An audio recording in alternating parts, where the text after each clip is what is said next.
We're back for another episode of Let's Be Real. I am Tara. And I'm Sheri. And we welcome you back. Today we'll just give you like a nice little snippet, a little short episode on your hopefully short commute to work, unlike Sheri, I guess. Oh, yeah. Some days it's short. Some days That's it's good. short. Yeah. But I'll start with an icebreaker to get us rolling. Sheri, if you were in any other profession that wasn't therapy or mental health, what would you be doing? Oh, that's hard because I started when I was 22 years old. Mm-hmm. So, okay. So when I was a kid, I always wanted to be a singer. And, really? I did not know this about you. I always wanted to be a singer. Oh, no. No, I'm not an on-the-spot person that, but yes. I was totally asking that with no expectation of a follow through. Hey, you never know. No, those are the worst times where people exactly, right. Yeah, no, if I could have good memory for words, I definitely would have gone into try to be a singer, but I lose the words. Oh, I'm for like, lyrics? Oh my gosh, I'll know the whole song and then it'll be gone. So we should take our podcast to karaoke one day. Yeah, there you go. Oh, that would be amazing. Yeah. So we're sticking. Okay. Yeah. I think for me, I've thought about this a lot because I am someone who I have people in my life and in my past that will definitely they'll cringe at all the memories they have of hearing the mental gymnastics. I have so many interests. Okay. And I have so many things where I'm like, I could be good at that. I could be okay at that. So in elementary school, when Tara was writing her little about me and what I want to be when I grow up, I think I started wanting to be a dentist. Okay. I have not wanted to be a dentist since I wrote that down in elementary school. Good. And then we graduated to veterinarian. Oh, okay. Which I don't think I'd be very good at. Okay. Can appreciate that. I'm noticing a trend here. Oh, I'm about to throw you completely off because I'm landing now is travel advisor or travel agent. I like that. I mean, it was like a really big thing. I don't know, 10, 15 years ago, maybe longer than that.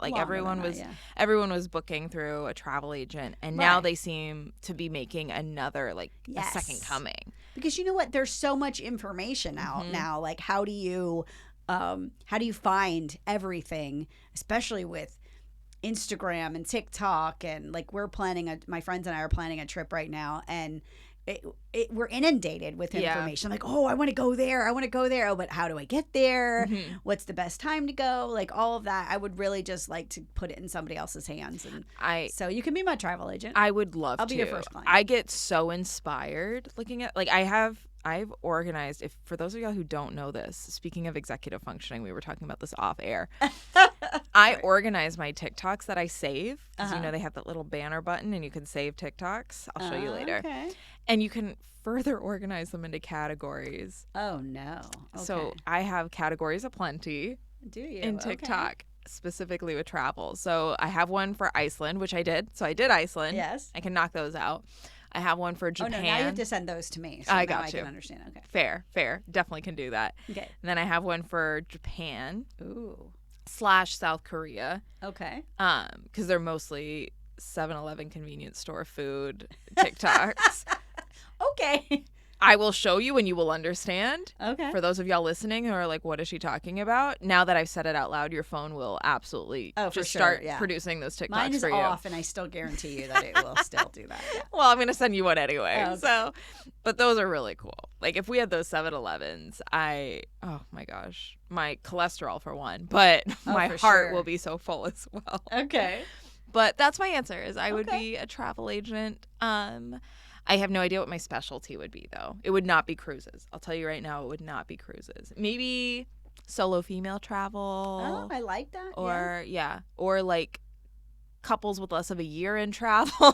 That would be a really fun niche. Yeah. Less than a year. Okay. That would be a fun niche, actually. That's a very interesting niche. Okay. You've been together for 7 months. You could be on a flight with them. How long of a flight Are they going to push you over a mountain or a cliff or something? That's where our mind went, Sheri. Yeah. have some extra insurance on that one. Exactly. Yeah. How risk averse are we as people or as a couple? Like, are we worried about things like that? Then we're not going to go to the Grand Canyon. That's not saying I haven't ever done that before, you know. Yeah. Okay. All right. Cool. Okay. So with our jobs, right, I'm not a singer and you're not a travel agent. I'm not. But I do still fantasize about it when I don't want to do anything with my current job. What is it that pushes you into fantasy mode? Girl, I'm a month behind on notes right now. I understand. I hear you. Well, that's almost a lie. All of last week's notes are somehow done. But the 3 weeks before that, yeah, no. If insurance comes knocking on my door, I'm gonna be up for a while. Exactly. That's what we were just talking about the other day. Like when they're coming to audit you, there's going to be a lot of last minute stuff. Yeah. Yeah. If they don't look at the times of when I submitted my notes, we'll probably be fine. Well, for me, if you look at the submitted, maybe not so bad, but the signed, definitely. Oh, I see. Bad, yeah. Right? That's all in one for me. Yeah. But I understand the way your practice is set up. It's definitely a different process. I handwrite my notes in session, and then I have somebody else type them up for me. So they will be in time. But by the time I go back and read them and adjust them and hit sign, it could be a while. Yeah, that's fair. It could be a little bit. But can you go in the logs and see that it was actually written on time? Does that part matter? I think, oh yeah. Well, you use Simple Practice. Yes, I do. Simple Practice tracks every keystroke. Okay. While you're logged in. Which is good and bad. Yeah. I think it's good. Yeah. Because it's come up a couple of times where I had a client that was like, oh, that email or that text reminder did not come through, so don't charge me for a late cancel. Oh, no. I don't care whether you got it or not. You knew it. Yeah, it's there. But I have my extra little reinforcement there. Oh, so okay. I was like, yeah, no, I'll see you next time. Yeah, I think I think of all the TikToks and Reels and all that I see about therapists. That's our number one challenge is paperwork. So when I started my practice, my group practice, I promised we were never going to do more than what was absolutely necessary. Because if you look in the state rules, it just says you have to provide documentation. Oh yeah, doesn't say how, what, when, where, why. It doesn't say any of that. So insurance is the one that really dictates. But even then, unless you're working for an agency and they want it's one thing for a note, but all the other yuck that comes along with it. The treatment plan, my brain is really trying to push away any of the thoughts of extra paper. So I've blocked all that out. Yeah. Yeah, I've noticed you don't require treatment planning. No, I don't. I appreciate that. Yeah, no problem. I don't. Because you know what? I write it in my first note. I write it in my bio. I write on the bottom, client will benefit from this, this, and this. Plan to work on this, this, and this, and hope to see this, this, and this. That's a treatment plan, right? Yeah. Other than saying, nowhere in anywhere I've seen as any of this measurable goals necessary except for Medicaid. And even in Medicaid handbook, just so you know, people, that in the Medicaid handbook, it still does not say that you have to have measurable goals. So I would like to know who came up with that bullshit. But anyway. People who were just invested in giving us more fucking paperwork. Exactly. Like, come on, people, don't you have a life? They really don't. That is their job. If you want to make a big difference in mental health, and especially when we're talking about like Medicaid providers, let them do their freaking job. Yeah. Like, let them see their clients. Let them write a basic ass note that says, they came, we saw, we conquered. Right? Here's what's left to conquer. Right, exactly. We're going to conquer some shit here, right? Yeah. That's what we're talking about. That's the whole purpose. We're making moves. And the irony of my EHR up until recently did not let me populate my note for my last note. That mine doesn't. Well, actually, no, it does. Yours definitely does. It does. I'm sorry. Yours, for whatever it always has. Yes, for as long as I use yours. But then I switched and yours doesn't do that. It does now, as of like a couple of weeks ago. Okay. So these notes are gonna get done. But that's the point. Is most of our notes, the like generic bare bones skeleton notes that don't go to anybody, like my not uninsured, but my clients that don't use insurance to pay for sessions. Who's checking these notes? These Nobody. notes will go to court if someone takes me to court. Right. And even then, how much right. of that are they going to actually, is it going to be usable? Well, most of the time, if you're subpoenaed, and this isn't from experience, so I don't know how, I'm not speaking from experience, but from what I understand, usually it's sufficient to write a treatment summary as opposed to and that's producing what I do. all of your, Right. When I've been not subpoenaed, but I've been have had requested from many attorneys and everything else, and I'm like, okay, so I'll give you a letter of what we're working on, you know, what the diagnosis is, what our purpose, and that's it. Yep. I saw them this day, and I'm still seeing them, and or I saw them one day, and now you got my name, and he'll never leave me alone, and that's it. So, but yeah, they don't need it. It's none of their business, right? Half the time, the whole purpose is that they're in therapy, and that's it. Yeah. Yeah. Unless they're really digging. And then I'm not, if you know that there's something going on, I'm not going to write all that stuff anyways. So. Yeah. Yeah. Exactly. Yeah, only the relevant is what I'm going to write. Well, that was, so when I was working in the schools, that was something that definitely got lost in translation a lot. Obviously, there was no expectation of notes when I was working. We were like starting from the bottom. I could get into a whole other episode conversation about that. I wrote notes because I needed to keep track of the hundreds of children I saw. Right.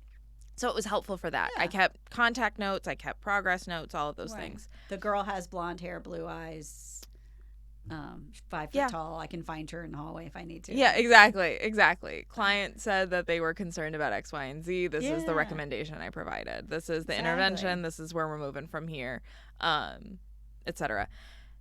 Other people in the school did not understand that there was as needed, and I will tell you as little as I possibly can get away with telling you. Right. Well, and that's the thing. The only time that I've been given a hard time is when I did have workman's comp pay for, it was as part of a settlement, pay for trauma of like for EMDR therapy, and they wanted notes. And I did try to say, no, I'm sorry, I can't give you notes. And they said, oh, actually, as part of this, it says you have to give us notes. Jeez. And I was like, oh, okay. So I did. Those notes were written vaguely anyway, and they were specific about the incident that happened to her. So it was, proof that we were in the right direction and how we were working on it. So, you got to still bare bones, right? Because I'm not going to write, client said he hates his wife and wants to get a divorce. I mean, like, oops, sorry. Where are we at now? When that shows up somewhere. So, it's family issues or marital issues, right? So I think that the reason why I say all of this is because this is what's causing so many people to leave the not field. Only like paperwork in general is why people leave certain things. Like teachers are leaving in droves because they have no autonomy at all. And then all the IEPs and all the plans and all this stuff that they have to do that really at the end of the day doesn't really serve anybody if you look at the amount of papers. And it's the same thing with therapists. Yeah. I think more specifically with an agency or working for, because even when I did things for let's say Teladoc, they had theirs. It was still basic SOAP note, like subjective, objective assessment plan, right? So you got your plan built in there. No reason to write another one. I got to write it every session, so you better let me get it out here. I'm not going to write it in another piece of paper, but I'm going to say, are we meeting the goals? Are we meeting the plan, right?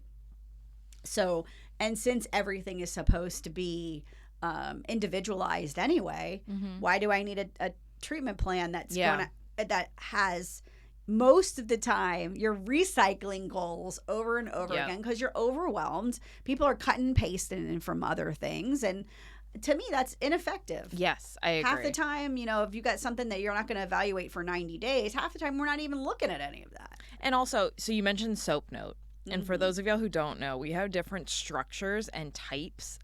Oh, there's so many different kinds. And we can choose whatever we want. Right. Which I think is nonsensical. Like, what, that we can choose? I think it should be a little bit more I'm going to shoot myself in the foot. In the ass for that. Yeah. Sorry. It drives me nuts that I can write essentially whatever I want.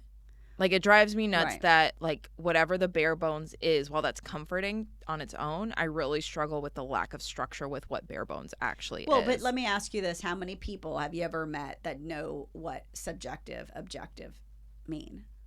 Subjective or objective when they go to write their notes. I feel like there's an argument almost. Of course. I think the majority of people, when they go to write those, they're like, I don't know what to put here. Mhm.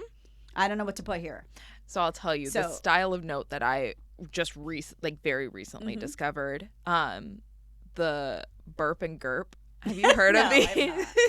The burp and gurp. Burp and gurp. So it's not Is that before lunch and after lunch? Exactly. Okay, sorry. It's really funny. It's weird saying it out loud. But only the B and the G are different. So B is behavior, G is goals. So I like the GURP setup. So it's goals, intervention. It's not a U word. It's intervention. Okay. Response, client response, and plan. Okay. I like that so much because that's already very much geared to what I want to write, and it discourages me from writing anything more.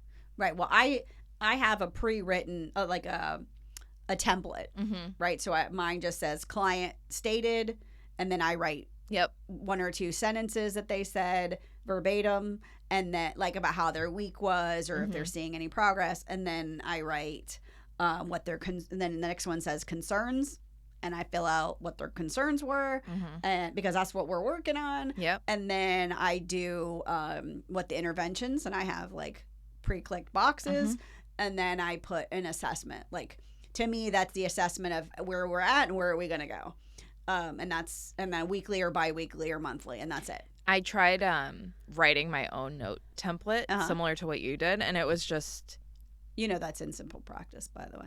Yeah, I have it in my HR as well. Oh, okay. Yeah. So. And I like check boxes, but I've been getting, because I've just felt I'm in a bit of like a professional crisis with notes right now. I always have been. I'm overthinking, which is causing a problem that does not exist right now. But that's why I write them when I'm sitting there, right? Because I can say the statement, right? I can be very general and say family concerns regarding whatever, and I don't like mindfulness skills are a problem because the person is having a hard time being mindful. Not just that we worked on it, boundaries setting, those kind of things. But I don't put exact situations unless we're really working on something specific. Correct. Right? And I don't want to keep repeating the same thing over and over and over in every note. Right? That's what I need to move away from. Yeah. Is I'll describe a situation that caused something, and I'm like, I don't need to be doing that. I absolutely can just quote the client with what's going on, the skills we're working on based on the concerns, and their response if they're still active and participatory in treatment. I mean, sometimes there's things that need to be specific, right? Like if I wrote if I had to make a safety plan, which if I and why, I'm not going to put that in the safety plan, but I'm going to put that in the note of please see the safety plan, right? But I think the whole purpose is just so that people can go back and the way I was always taught was if somebody had to pick up with this client, could they look at it and say, oh, okay, this is what's going on, I'll move forward, right? At least have some idea, right, that what we were doing. Yeah. At least what direction we were going in. But honestly, if you start with a new therapist, you're going to start all over again anyway. They're not going to say, oh, so this is what I see you've done with so-and-so, so let's continue. Yeah, no. Right? That doesn't work like that. Every time I do an intake, I always ask, if you've worked with somebody before, what did you like that you want to keep going? What do you want to get rid of? Like, what do you want to ask me not to repeat? Right. And I don't do a typical bio where you ask every question about your birth and, Were you a colicky baby? Right, I don't really care, right? If that's relevant at the moment, thank you for telling me, right? I've always had a problem with my stomach and I'm still doing that, right? That's one thing, right? But I don't really care about all the rest of it unless it's relevant to you at this moment. And if it's not, then most of the time it's gonna catch up in EMDR anyway. You're gonna move through that and be like, oh, I didn't tell you about this part. I mean, the idea that most agencies, you have to do this bio and your treatment plan on the first visit by somebody who's not going to actually be your therapist, which I cannot wrap my brain around that, right? So now you're going to have to tell that, you're going to have to tell that all over again to somebody else. Even if they read it, you just felt compelled to say it again, right? Because it doesn't tell a story. It doesn't. And right? It depends on who's writing your story for these people. Exactly. And I'm in this business for people's stories. Right. But how many times have you met someone on the first time, get their story, and then you meet them the next week and they're like, oh, well, that's not really bothering me. This is really bothering me. I'm like, well, shit, it says chief complaint in the first page. They don't care about that anymore. Or at least today, that is not relevant. Right. We need to be dynamic people. We need to be but these are not dynamic documents. That's the problem. And so therefore, we all want to run. This is a a major problem in all facets of mental health, of writing. Like that's everybody complains about that. That's a universal joke, right? Yeah. It's a universal joke that I'm ready to quit because I have paperwork to my eyeballs. Yeah. And I always think that there's some other thing that I can add to my home office setup that's going to make it so much easier for me. Not. There is one thing that did make my life so much easier. It was an extra monitor.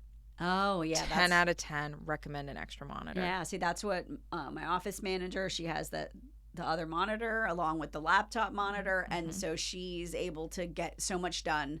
And just her being able to type stuff for me is huge. That's helpful. Yeah. Huge. So that's awesome. Everybody should have a Casey in their life. Call you out, Casey. We love Casey. Yeah. So listeners who are not therapists, this is what happens behind the scenes. Well, you got a glimpse as to what we do. We bill for your time, right? Your 45 to 50 minutes, and those 10 minutes that we try to claim back before another session, or if you're my client, and sometimes it's 30 seconds. Whether it's my fault or we went over, whatever the case is. Or you have to pee. That's what your, time you get to pee and run. Exactly. And I'm sorry, but we're not. Yeah, no. Yeah. My dog, you didn't notice, but my dog has been nudging me and asking me to go outside for the past 30 minutes. Right. So I've got to take her out. Otherwise, I'm going to wake up to something else. Right. This is the behind the scenes. Right. But I promise that I will never be the therapist that's typing while we're talking. I was just going to bring that up. That is normal. Because psychiatrists do that. A lot of them do. A lot of therapists do that. I think that's terrible. It's normal, though. If someone's listening and they're like, I know that my therapist does their notes while we're meeting, it's a relatively normal thing. When I was working at ThriveWorks, they encouraged it.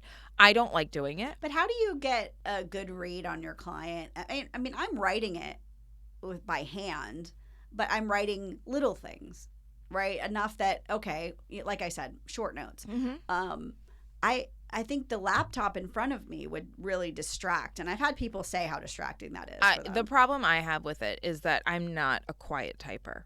No, that's the problem. I have nails. And the extra keyboard I bought my MacBook keyboard, so quiet. It's fine. But it's right next to the speakers of my MacBook as well, which are my integrated speakers for my practice. I don't like wearing earbuds or headphones or anything like that. Oh, because you're also virtual, so that's I am different. All virtual, right? So you could kind of get away with that. If someone was in person and I had my MacBook, I could get away with it, but it feels so inorganic to me. Yeah, it does. And my notes aren't that important. Yeah. I would much rather seem attentive. Absolutely, I can remember. I have a very good memory when it comes to my clients. I never go back to my notes. But not as a singer. Not as a singer. I don't know why. I can remember exactly what it was we talked about, and I could go back and rewrite my notes if I didn't write anything. But I can't remember words to save my life. So I guess maybe I'm in the right place. You're exactly where you're supposed to be, Sheri. That's that's exactly what this episode was for. Yeah, I'm right where it's supposed to be. We are where we're supposed to be. Absolutely, yes. And I had someone tell me, because I told somebody else not too long ago that I love travel, and if I could get paid to travel or be involved in other people's travels, I would. And they're like, what's stopping you from doing both? I was like, the same reason that I was when I was working 2 jobs trying to get into this one. I'm not doing that again. Right, exactly. No, thank you. I'll help plan your trip, of course. Oh, okay, there you go. I appreciate that. But yeah, I don't want to start opening up the doors for finish line travel consulting. No. Yeah, no Inspire travel consulting either. It's not a terrible business name, though. Yeah, there you go. Inspired travel. All right. Well, maybe we'll be inspired to do therapy in other countries. There you go. That would be awesome. I have to learn some other languages, but That's another episode. As much as I want to learn Spanish and be fluent in Spanish, I would not conduct therapy in Spanish. No, because who knows what I would be saying. It's so nuanced. I mean, the language of what we do is so nuanced. I can't imagine that would be helpful. Yeah, that's another challenge, like people trying to use interpreters for that. And I've had to experience that before, and it was better off. The little that I knew in Spanish and the little English they knew, we got along better than the translator. That was rough. So yeah, I was really trying to convince a sports team to hire me, and that was the reason they didn't, was that I wasn't fluent in Spanish. Oh, that's a shame. And it is a shame. It worked out for the best, because that was going to be a 7 days a week. It always does, right? We always end up exactly where we're supposed to be somehow, even though it's messy, it's ugly, it's grueling at times. Right, but that's what life is, right? And I think that's what gives us the ability to move forward. The more resilient you are, in the sense of saying, you know what, okay, thank you for the lesson. It sucked at the moment. But I mean, I've had so many lessons in my life that have allowed me to have a rich understanding of what my clients go through. Yeah. Right. If I was just still the girl who'd been married since she was 22 and never experienced any of divorce or co-parenting or, a lot of different things, I don't know that I would have the same kind of practice. Right. Exactly. And that's easy on this side of things to say sometimes. Of course. But again, I truly believe that at each stage you're where you need to be. And I'm definitely where I need to be right now. Yeah. That's awesome. All right. Well, Sheri the singer, it was... All right. Very nice to meet you, travel agent. we need to experience this karaoke. Okay, so we'll have to go to Japan to do some karaoke. They'll appreciate it there. I think so. From me, yeah? I think so, yeah. Okay, fine. I can imagine how enthusiastic you are. I can't wait. All right, y'all. Well, you guys know where to find us. All Let's Be Real Sheri and Tara. On all of our socials, keep engaging with our TikTok and our Instagram. We're getting a lot of new viewers, so that's amazing. We really appreciate y'all for doing that. We're happy to have you. Spreading the word intentionally is the best way to get us connected with everybody. We are looking for guests all the time. Hopefully, y'all loved our guest last week. Yes, we did. As much as we did. But otherwise, we will catch y'all next time. All right. Bye-bye. Bye-bye.